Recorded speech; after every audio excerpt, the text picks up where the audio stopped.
One of the basic building blocks in electronics is soldering. Whether you want to build or fix amplifiers or make effects pedals or fix guitars, one of the things you should know how to do is solder. And I think you can learn enough to do all of those things in about 5 minutes. Now, if you stick around through the entire video, I'll show you how to do a few more things and give you a few more tips. But I am wasting time right now, so I'm going to shut up. Let's go. Okay. These are what I'd call the basic tools for soldering. First, you have the solder itself. That's a 60-40 blend, which is common for electronics work. Then I have an 80-watt soldering station and a brass sponge tip cleaner. I also have some wire stripping pliers and a pair of flat-jawed needle nose pliers, along with a fume extractor, which is good if your work area doesn't have great circulation. On the nice to have list is a tub of rosin flux and a block of Sal Ammoniac, and I'll show you what I do with Sal Ammoniac at the end of the video if you hang around. The same techniques apply whether you're using a plug-in soldering iron or a soldering station. I'll do another video at another time about choosing a soldering iron, and we'll talk more about it then. I have a few different wire samples here, plus a resistor, which are all common things we're going to solder in electronics work. The first thing we want to do is turn on the fume extractor. Sorry for the noise, but it's a necessary evil. The second thing I want to do is take the brass sponge and clean the tip off. See how that's a lot more silvery there? Looks a lot better. Alright. Put that back for now. Alright, so actually getting started in soldering. What we're going to do is we're going to strip this wire. Now most of the wire you're going to work with doing projects like this is going to be anywhere from 18 to 24, 26 gauge. So you get yourself a pair of appropriately sized wire strippers. And I am just going to cut that and pull, and we have a good stripped wire.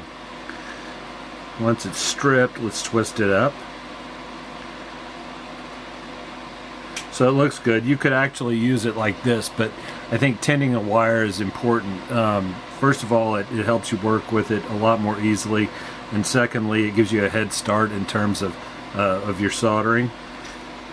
So we'll put that there in our third hand and fourth hand.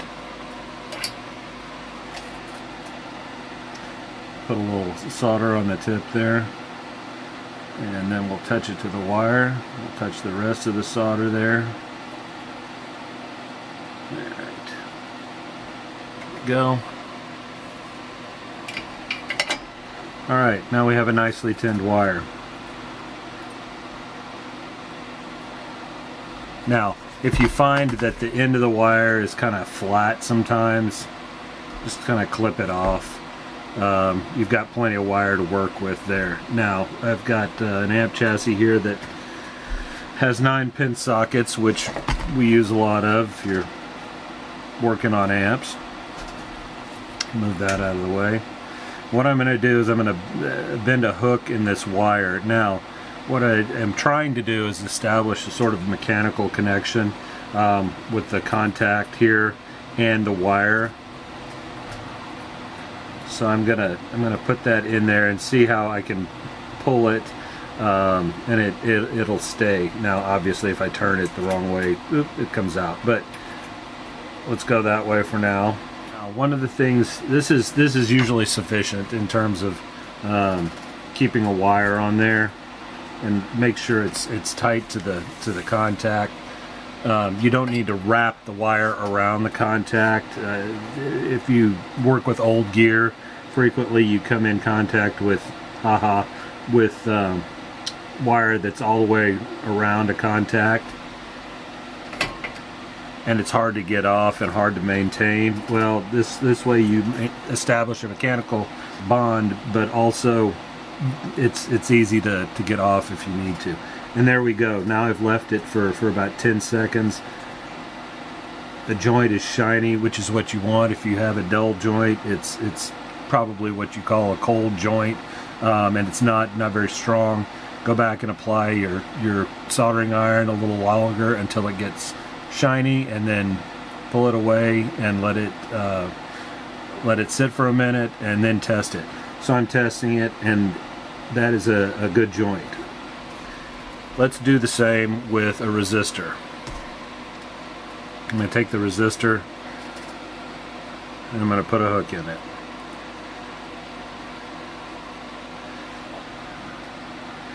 Put it on another contact.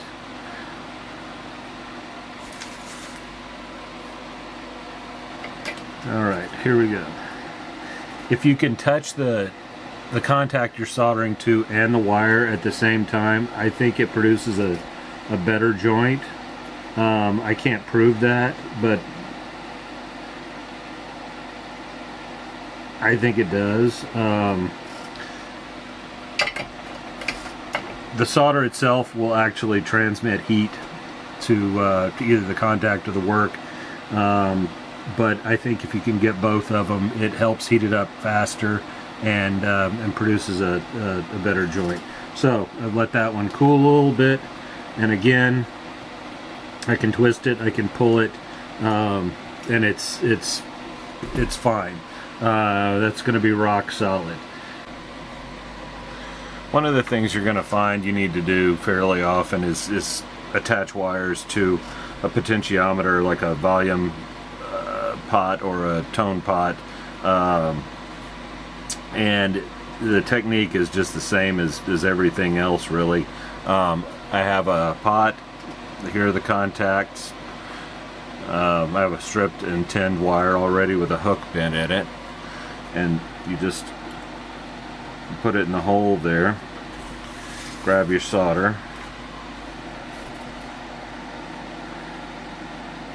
and I'm going to show you something. If you have space to do it, particularly, it can come in handy. And we're going to apply the solder to the contact and to the wire. Okay, so now that's a good solder joint. It's nice and shiny. There's a mechanical connection, but if you really want to make sure that this thing is not going to come off, go back and bend the rest of the wire that's left, and bend it on around like that. Then come back and resolder it. Apply your heat again. You really don't need to add any more. There we go. And so now there's a really solid mechanical connection there. That's not coming off anytime soon. And it's easy to take off if you need to ever do so. You just use a solder wick like this, take the solder off, and bend it and pull it out. Not a big deal. It's not wrapped around, and it's not going to take an act of Congress to get it off of there. And those, friends, are the basics of soldering. You ought to know enough now to get started on your own amp, guitar, pedal, or other electronics project. If you like what you're seeing, please hit the subscribe button. Or you can hang around, and I've got a few more tips and examples that might come in handy for some of your other projects. Okay, so every once in a while, when you're working with old gear particularly, you're going to come in contact with what I call dirty wire. When you strip it and try to tin it, it just doesn't want to tin. The solder kind of balls up on it, and it may have some oil or something on it. I don't know. If you know what happens there, please put it in the comments. And I wanted to find a piece of dirty wire so I could show you exactly what I mean, but I couldn't, of course. So really what I want to demonstrate is just how rosin paste flux works and how you might need it. If you've got that dirty wire, one thing that will help is paste flux. And so let's strip that and twist it. And so here's my container of flux, and you can see holes in it. And that's because what I do with this is I actually take the wire and I stick it in those holes. the wire has enough mass or enough strength once it's twisted that you can actually stick it in those holes. And once you've done that, your wire is going to accept solder a lot more readily, and I'll show you what I mean. So there we go. Here's some solder. Put that on the tip.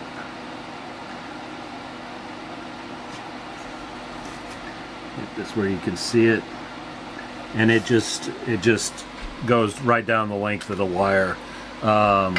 Basically what it does is it helps clean it and make the solder flow. You see kind of brown residue on old amps and radios and things like that. That's what that is. It's flux. I'm going to use a desoldering wick real quick, just to show you how it works.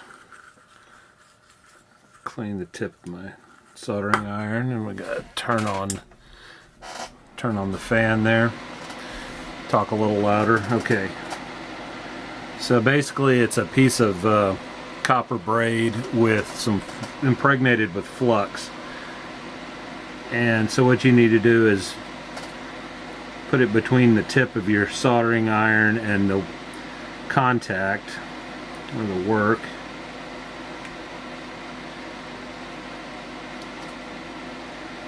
And what it's supposed to do is melt the solder and kind of suck it up at the same time into the braid. Sometimes literally you have to add more solder to this to get it to do what you want it to do.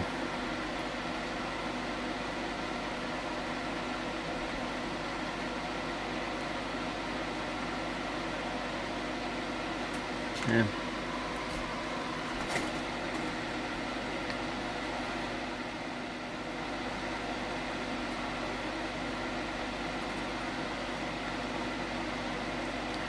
Ah, there we go.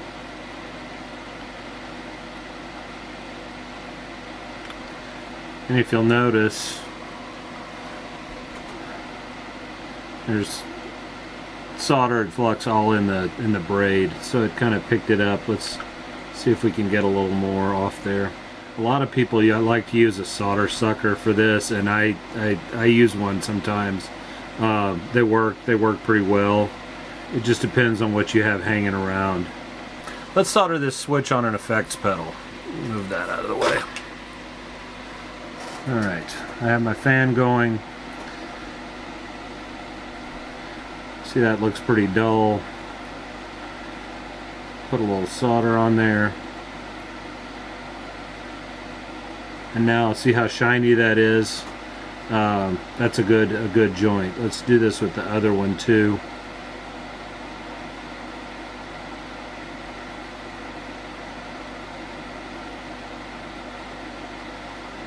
A little more. There we go. And that's a really nice little solder joint. Very easy to work on pedals. You know, I see how small these are, and don't be intimidated. Just use a sharp tip on your soldering iron, and it's real easy. It's not hard to do. That's one thing I've heard people be scared by soldering, and it's really no big deal. Okay, you can see I have my heavy soldering iron here. This is an 80-watt iron that's used for things like stained glass making, but they're also handy for soldering to the back of potentiometers or pots, like your volume pot, tone pot. Sometimes you need to attach wires to them, or ground wires, and for big areas of metal, these are invaluable. So I'm gonna put some solder here to start with. And then I'm going to take my wire that I had tinned previously and used for another project and put it in that pool. And I'm going to touch everything with the soldering iron. Keep it there. Now the trick with this is just keeping the wire in the right spot and letting it cool and the solder harden. Alright, so that's down. That's good. And that's going to work. That works really well. You can get those, like I said, in bigger wattages, and a heavier one might even work better. If you see one of these that the wiring is still good at a rummage sale or a garage sale, sometimes they're much bigger, about that big, grab it. It's one of those things that you don't need very often, but when you need it, there's nothing else that's going to suffice.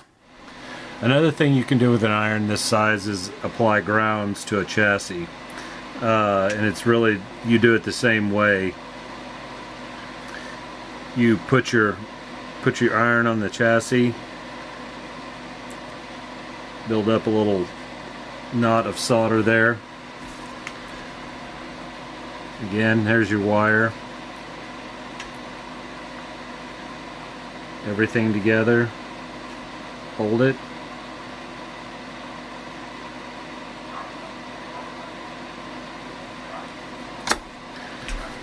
Let it solidify. Looks like we've got a decent joint there. It's nice and shiny. Pull it. Yep, that's a good ground. Sometimes you need to take a ground off a chassis.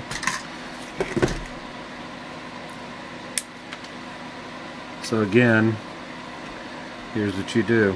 You use your soldering wick or desoldering braid.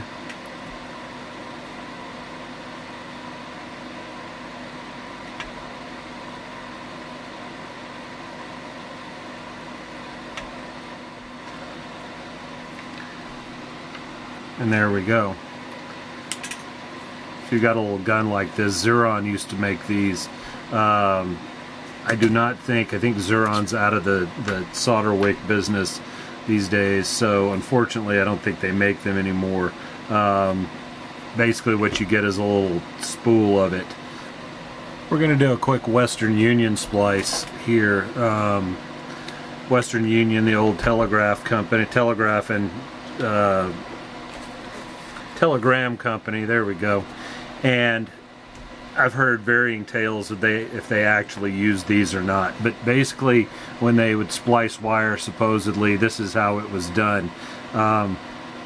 Basically, more or less what you do is you get strip a couple of ends of wire.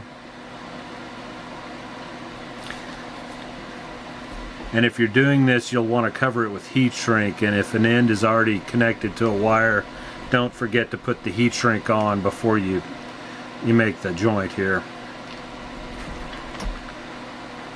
Okay, in this case we do not tin the wire.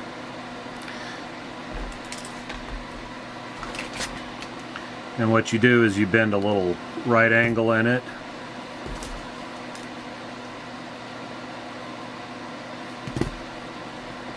And you hook the two wires together like this. And that excess wire from one goes on to the other. Hopefully you can see that. And you just wrap it around the other wire. And then you take the other and wrap it the opposite direction around the other wire.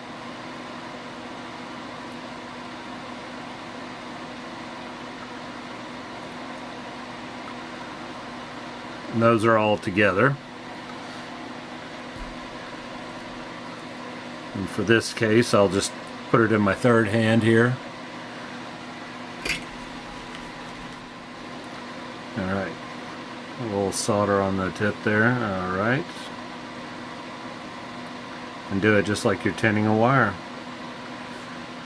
And there we go. We've got connected wires. Now what you want to do, like I said, is cover this with some heat shrink, and you'll be good to go. Alright, this is my block of Sal Ammoniac. You can see this is it's done its duty, but you buy one and it'll last you a lifetime of soldering. So basically, this cleans the tips of your soldering irons and also helps solder to adhere to it to start with. When you get a new tip, what you want to do is have a block of this, and you can see how there's some scale on there right now if you look closely. So pretend this is a brand new tip. What you want to do is actually put that in the block like that, and then put a little solder on it, and it helps the solder adhere to that tip.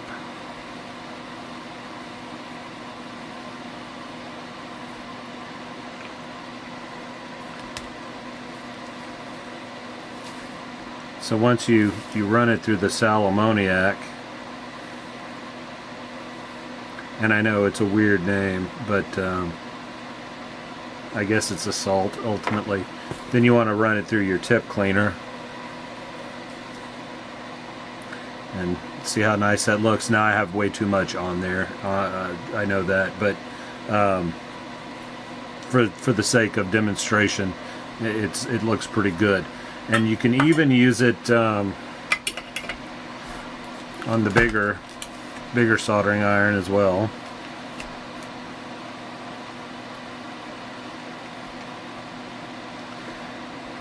I don't think this stuff is toxic, but I'm not taking a chance. I'm gonna keep my fan on over there.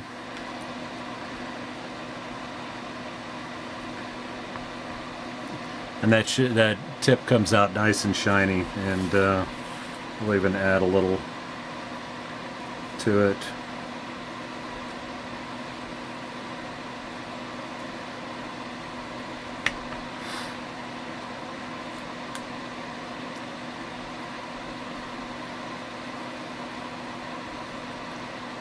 And there we go.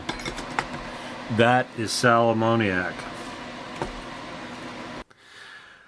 Well, friends, those are the basics of soldering, and I know we went through it pretty quickly, and there's a lot more to know, but this is one of those things that the more you dive in and the more you do, the more confident you get at it, and the more you learn.